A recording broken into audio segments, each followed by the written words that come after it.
Hey, I'm just back in Dubai, and from this veranda, it's Rochelle Potkar, your friend in the house, saying hello. I'm here this month particularly for the Emirates Airline Literature Festival 2022, where I would be sharing my poetry on 9th February at the open mic and on 12th February at a session called Desi Dramas. Do book tickets to the events and search for my short story collection Bombay Hangovers at the bookstore. So today I come with two small, slightly strange stories. Garble and Curiosity. Garble. The sculptor had a clear voice when he was 20 and beginning the art of shaping and molding as a mentee.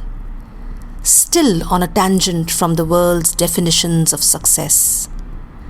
Still, when his diction was sharp, he sculpted masks, busts, models, statues, figures and figurines in metal, wood, terracotta, marble and granite. He carved waves in tresses, oceans in faces, spins in galaxies of human forms. But soon one day, he stopped talking. His voice went into a monosyllabic grunt, then a disgruntled cough. People around asked his curators, gallerists, art festival directors, critics for what had gone wrong. How were they even to speak to him? His answers were garbled between Hindi, French and English, but generally indecipherable. Soon they understood a tangent had gone too far. What came out was one startling sculpture after another. Alabaster panels that stopped onlookers in their strides, clay statues that spoke of worlds unspoken. When the middle-aged sculptor opened his mouth to speak of his Medusa, Saraswati, Ganga or Teesta, it was one discordant stream of sound.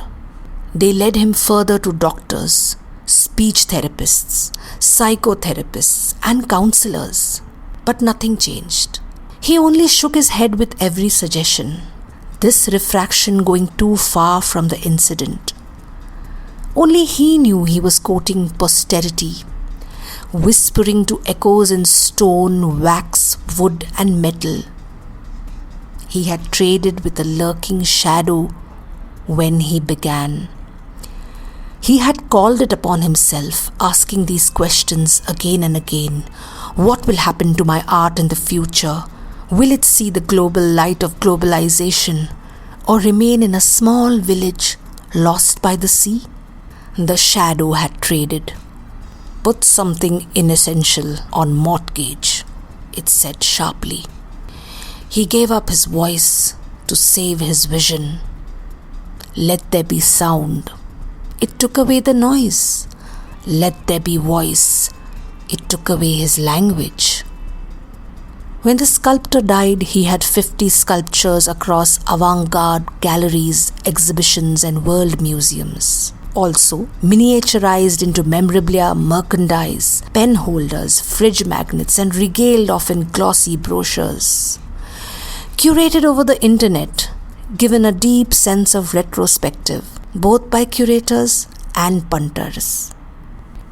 Years later, the watchful dead sculptor saw his sculptures cut the linear lines of time, the concentric circles of existence, ceasing, turning spiral and returning to infinity.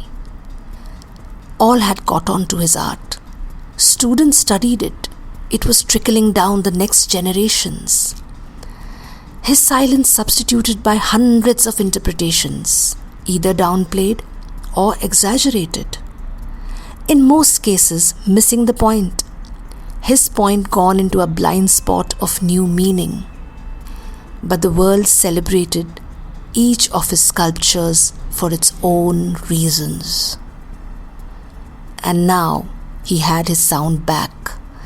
The lingering, ageless shadow had returned it as promised. From his abdominal cavity, thoracic grid. The artist blew it like gusts through leaves and trees. He sculpted hurricanes, dust storms, clouds, aping all dear to him in a world of steel, clay, stone. But what was redeeming was he had saved his soul. Senselessness was another voice too. Garble. Now this second story, friends, is equally different. There were times when, as a writer, I was attacked by surprisingly different muses and ideas, much contrary to what I did expect to write. See for yourself. Curiosity. Cop and thief exchanged morbid glances, in which they read each other's instincts. Chess, kabaddi, kho-kho, hockey, the games they played in their rural hometowns before coming to the sinking, stinking city, financial capital of the country, Mumbai. Spider and fly. Run and chase, nab and face. Now they were in the noisiest Udupi restaurant, face to face. Spider showed a glimpse of his gun, and with a tilt of his chin indicated they sit down. So Fly slid onto a chair across the table. How did you cut through that security, scaling Goshzilla, skyscraper of the richest man in the city, and robbing his wife's diamond jewelry, as if you were Hrithik Roshan or Tom Cruise? You are stalling, said roving eyes Fly. Give me the chopper and I give you the boy. The boy was no ordinary boy. He was 12 years old, offshoot of the richest overman's sperm from Goshzilla, baby god, new Dalai Lama. Give back the ornaments. What I earn, I keep. At hearts, both Spider and Fly were sons of the same soil. In their minds, their ambitions moved sky high. The Spider wanted a promotion for Top Cop. The Fly, a cool life in Bangkok. With Fly still in a corner, Spider zigzagged up his web. Cross stitches, patchwork hitches. Just a beep from his mobile was enough for things to move. His policemen would ambush this epicenter, this point of game exchange. If this was the Chakraview, he was Dronacharya.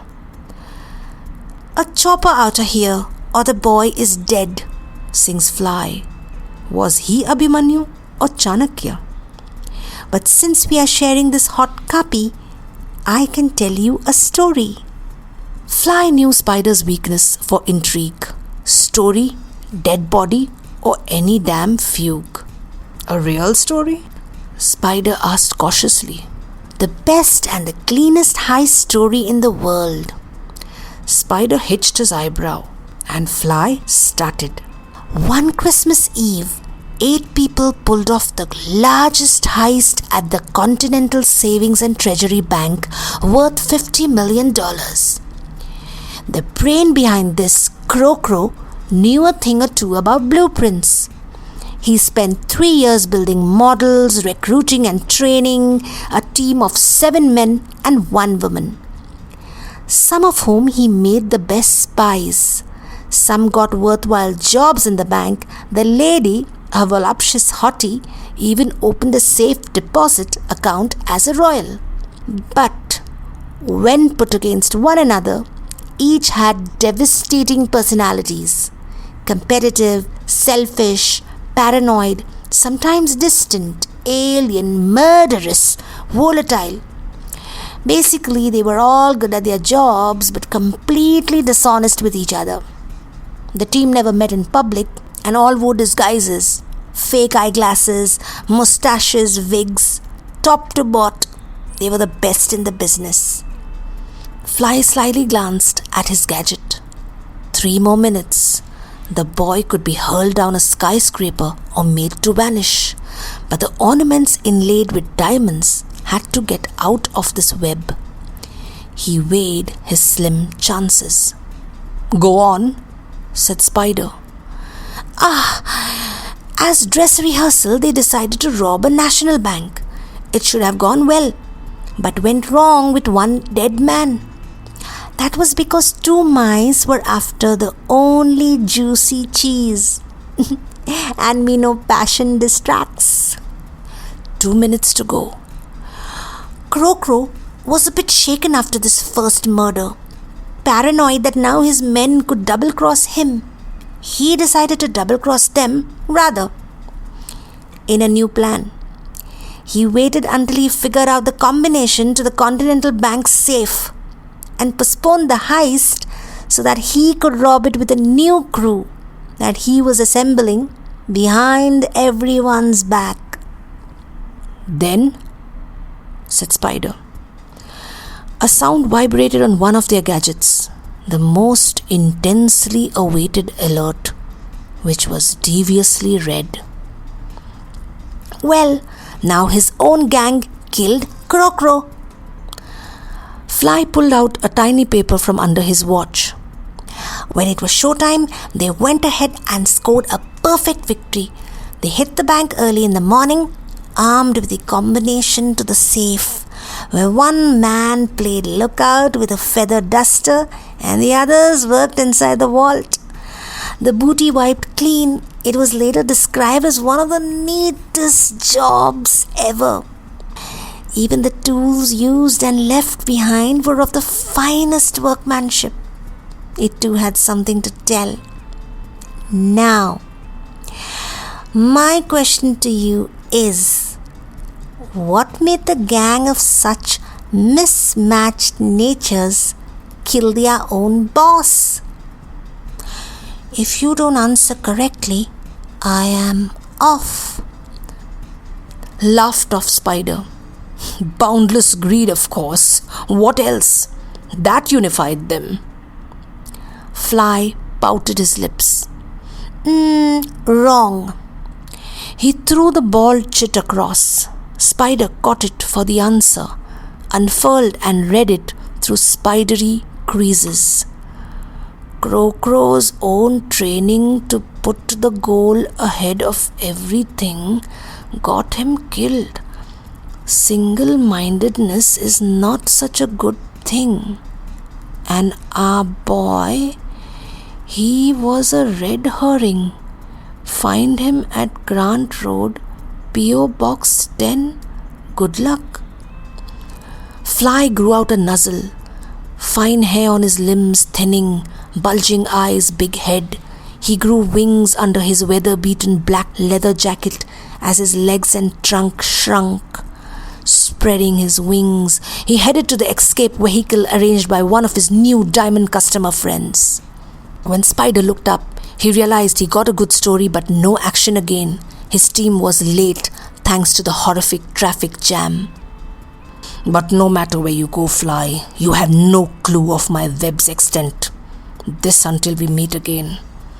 Spider sipped the last of his filtered copy that now tasted bitter as poison. His mobile shivered just then. Bugs, Fly's right hand, was ready to strike a deal.